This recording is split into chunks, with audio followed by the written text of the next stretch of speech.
Se você me dissesse que Chelsea ou Fluminense seriam finalistas da Copa do Mundo de clubes desse ano, quando começou essa competição, eu ia achar que você tá maluco. Só que, cara, hoje a gente viu o confronto entre essas duas equipes para ver quem chegaria na final, para enfrentar ou Real Madrid ou PSG. Vou te contar como é que foi esse jogo, tá?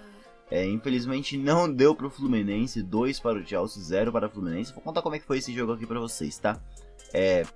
Cara, eu tenho percebido o Chelsea, não só nessa competição, mas já há um tempo, que é um time que ataca muito bem e não defende tão bem assim. Não sei se tem a ver com o goleiro, porque o goleiro Robert Sanchez não é lá grandes coisas, certo? E o Fluminense tem feito, inicialmente depois que passou da fase de grupos, uma campanha com uma defesa muito sólida, né? Se defendeu muito bem contra a Inter e se defendeu muito bem contra o Al Hilal também. Eu imaginei que fosse acontecer isso, que fosse ser assim contra o Chelsea. O primeiro tempo não foi tão ruim, né? A gente teve o Renato metendo 3 zagueiros, que é o esquema que ele utilizou para tirar a Inter e para tirar o Al Hilal também. Só que não tinha o Martinelli no meio campo, entrou o Hércules, até aí tudo bem, o Hércules foi salvador nos últimos 2 jogos, né? E não tinha o Samuel Xavier pela direita, tinha o Guga. E aí, o que acontece? Pela esquerda, né? Ponta esquerda do Chelsea e lateral direito do Fluminense, né? Esse que é o embate. Pela esquerda do Chelsea tinha o Pedro Neto, atacando lá por aquele lado, que é um jogador que a gente sabe que é um muito bom jogador, um dos melhores do Chelsea pra mim, atualmente. E batendo de frente contra o Guga, que nem é titular no time. E o Thiago Santos, que é o zagueiro que tava ali pelo lado direito, se eu não me engano, também não tava dando muito combate, não tava dando muito certo essa junção aí não. O Thiago Santos estava bem perdido no jogo, certo? Então a gente viu o Pedro Neto deitando assim, fazendo o que queria ali pela ponta, muito aberto, o Guga poucas vezes pressionando. Bem verdade também que o Guga muitas vezes sozinho para tentar parar o Pedro Neto, né? Então, não sei até que ponto é só qualidade do jogador, ou também os companheiros que não ajudam, né? E a gente teve também muitos erros de passe do Fluminense, né? Principalmente no meio campo. O Bernal errou alguns passes, o próprio Guga também errou vários passes. E o primeiro tempo não foi tão ruim. Teve sim uma superioridade do Chelsea, mas a gente viu o Fluminense chegando, né? E aí, do lado do Chelsea, uma novidade que teve foi o João Pedro. Se eu não me engano, o Dilep não podia jogar, e o Nicolas Jackson não é titular aí do Chelsea, né? E o João Pedro, que acabou de chegar do Brighton, cria do Fluminense, joga como titular, certo? E ele não é aquele centroavante espetado, né? Ele é um falso 9. Eu já tinha percebido isso no jogo da seleção, que eu assisti, né? Que o João Pedro estava. Ele não é um centroavante de área, ele é um centroavante que sai da área para buscar o jogo, né? O segundo atacante, né? Como o Firmino fazia. E o João Pedro faz também, como o Matheus Cunha faz também. Então, teve um momento de um erro de passe, não vou lembrar agora quem foi que errou, que o João Pedro arrancou. E aí ele cruzou para dentro da área, eu acho que é o Thiago Silva que afasta e a bola sobra na entrada da área, que quem tá lá? O João Pedro. Ele que, se fosse um centroavante de área, estaria espetado lá na área, então a bola não sobraria para ele. Mas como ele é um falso 9, ele estava fora da área para buscar jogo, recebe a bola, bate um golaço do João Pedro, novamente cria do Fluminense, faz o gol e não comemora, né? Mas a gente ainda teve reações do Fluminense, né? A gente teve, principalmente, eu acho que assim, o principal ponto alto do Fluminense no primeiro tempo foi aquela bola do Hércules, que eu acho que foi o Cano, né? Eu acho que é o Cano que faz o pivô. E o Hércules briga, na garra mesmo, ele briga, consegue a bola e bate a bola por baixo do Sanches, que eu já falei que não é um baita goleiro, bate por baixo do Sanches e o Cucurella tira em cima da linha, né? As chances aí de empatar do Fluminense. Ainda teve, acho que antes disso ainda teve um pênalti que foi dado pelo juiz, que a bola bate num jogador do Chelsea, não vou lembrar quem que é, depois ele vai pro VAR e anula. Pra mim também não foi pênalti. A gente teve então esse primeiro tempo 1-0 pro Chelsea, que foi... Sim, o Chelsea dominou, mas foi um primeiro tempo, assim, entre aspas, equilibrado mesmo com o domínio do Chelsea. Aí, meus amigos, pro segundo tempo, eu vou abrir aqui um minuto, será que já tem pra saber as substituições? Que não lembro as substituições de cor.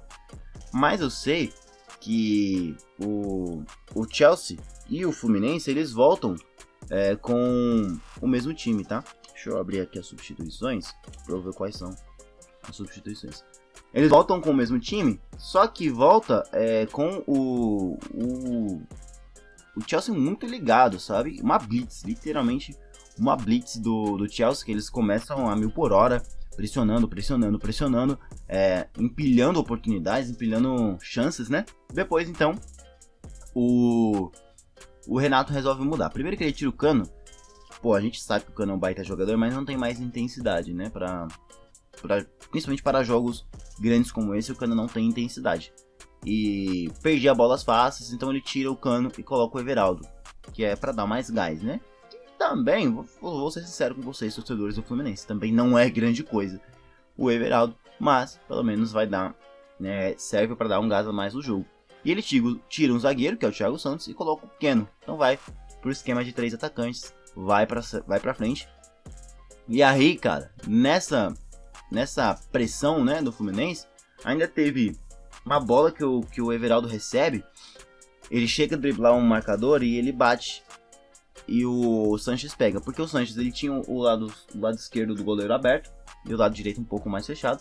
Eu acho que o Everaldo tentou dar aquela enganada, né? Tentar olhar para o lado esquerdo e bater no lado direito. Mas o Sanches não caiu nessa e pegou. Mas até aí ainda era um jogo aberto. Ainda tinha chances do Fluminense lá empatar o jogo. Só que com o ataque do Fluminense, né, isso obviamente aconteceu, o Fluminense atacar bastante e acabar dando chances para um contra-ataque, que foi o que aconteceu. A bola sobra, o Palmer, cara, vem uns 3 ou 4 para tentar tirar a bola do Palmer e não consegue. Ele cambaleando, ele consegue ficar com a bola no pé e ele dá um passe de letra pro Enzo Fernandes, que meio que de primeiro enxerga o João Pedro passando lá pela esquerda e dá a bola no João Pedro, quase como um ponta esquerda mesmo. Ele corta, recebe na ponta, corta para dentro, dribla um jogador que eu acho que é o Ignacio, dribla e bate. Puta de um outro golaço, né? Que bate com tanta força, explode no travessão e volta, entra no gol. Segundo gol do João Pedro, segundo a lei do ex, no mesmo jogo, né, cara? Loucura. E aí, a gente teve logo em seguida o João Pedro saindo para entrar o Nicolas Jackson. Não entendi por que essa modificação. E aí a gente vê o Renato indo pro tudo ou nada, que ele tira o Nonato e coloca o Soteldo. Ele vai pro 4-2-4, pelo menos foi o que eu entendi que ele fez, né?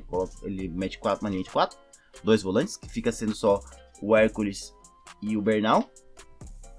E coloca Arias, ou não sei se ele chega, eu não acho que ele não chega a colocar um Arias como um meia, porque eu vi o Arias bem aberto pela direita. Coloca Arias, Keno, Everaldo e, na verdade, o Arias mais centralizado. Então Keno, Arias, Everaldo e Soteldo pela esquerda. Aí o Chelsea também faz as suas modificações, tira o Pedro Neto, coloca o Madueke, tira o Malo Gusto e coloca o Reece James. Então você vê que o Chelsea muda e não cai tanta a qualidade do time, né? Continua um time muito bom. Lembrando que a gente está falando de um time com muito investimento, que é o Chelsea, que ele vive contratando jovens jogadores e bons jogadores contra um time brasileiro que nem é a maior potência financeira do Brasil, que é o caso do Fluminense, né? Depois ele tira o Bernal, coloca o Lima. Acho que o Lima também é um volante, mas pelo visto é um volante que tem mais chegada no ataque.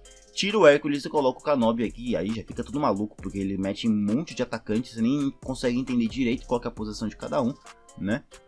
Vai pro tudo ou nada mesmo. O Chelsea ainda tira o Enzo Fernandes para colocar o André Santos. Um Kunku para colocar eu não sei falar esse nome, Drews Verhel. Já falei para vocês que eu não sei falar esse nome. Mas aí que fica a minha pontuação aqui nesse jogo, porque ele mete Canóbio, Soteldo, Keno. Tudo bem, não dá pra exigir velocidade do Arias, que jogou os 90 minutos. Mas você coloca Keno, Soteldo, Canóbio, e você não tem velocidade para puxar contra-ataque. Eu não consegui entender isso, porque em vários momentos teve chance de contra-ataque e os jogadores do Fluminense não conseguiam ter velocidade. O René, beleza, tudo bem, já estava cansado. O próprio Guga também já estava cansado. O John Arias estava cansado. Mas os pontas, cara, ele mete 4, 5, sei lá quantos atacantes. Os pontas que entraram com gás precisavam ter energia para puxar contra-ataque, cara. Eu não consigo entender como que os caras não tinham velocidade. O Everaldo, que é o centroavante, acabou que tinha mais velocidade que esses caras. Eu não sei se é normal, tá? Você que é torcedor do Fluminense, me diga aí. Eu não sei se é normal, se esses caras realmente não são muito rápidos. No 1 contra 1 também não fizeram grande coisa, na verdade não tentaram. Eu não sei se o time não sei se esse time não ficou assim meio receoso, tá? Meio com medo mesmo, porque eu sei que o Keno tem um baita de 1 contra 1, o Soteldo tem um baita de 1 contra 1. O Arias é o único que eu vi exercer no seu 1 contra 1, driblando 1, 2, 3. O Arias realmente é um baita de um jogador, ele chamou o jogo, chamou a responsabilidade, mas os outros jogadores não Lógico, se entregaram, não vou dizer que não, se entregaram sim, mas eu não consigo explicar. Acho que eles não tiveram a mesma frieza, a mesma coragem que o Arias. Se entregaram, mas não tiveram a mesma coragem que o Arias teve. Não à toa, o Arias sai muito chateado, sai chorando. Na entrevista ele desabafa, né? Mas é uma derrota assim que, assim, meio doido pra mim. Porque pra mim o Fluminense tinha muitas e muitas chances de passar pelo Chelsea. Assim como o Chelsea também tinha muitas chances de passar pelo Fluminense. Vamos ser sinceros, é um jogo bem aberto. Seria um jogo bem aberto entre Fluminense e Chelsea. Mas eu achava que o Fluminense teria muitas chances, sabe? E a gente viu uma defesa desajustada. Uma defesa desajustada nesse jogo aqui. Não sei se pelo fato de estar com alguns jogadores, né, alguns desfalques, ou porque o ataque do Chelsea foi muito mais letal do que seria a defesa do Fluminense. E acaba então aqui a trajetória do Fluminense nessa Copa do Mundo de Clubes, semifinalista. Para mim uma baita de uma campanha do Fluminense. Eu acho que o torcedor Fluminense está orgulhoso dessa campanha. Poderia chegar na final, mas a gente tem Chelsea finalista, certo? Amanhã já vai ter aqui vídeo do jogo entre Real Madrid e PSG, vou falar aqui com vocês. E domingão já tem a final, tá?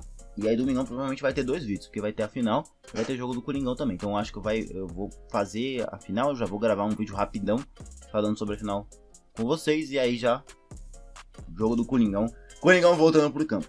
Beleza, então é isso aí. Não esqueça de deixar o seu like, principalmente para ajudar aqui o canal. Se inscreve se não for inscrito. Até o próximo vídeo. Valeu, falou e fui.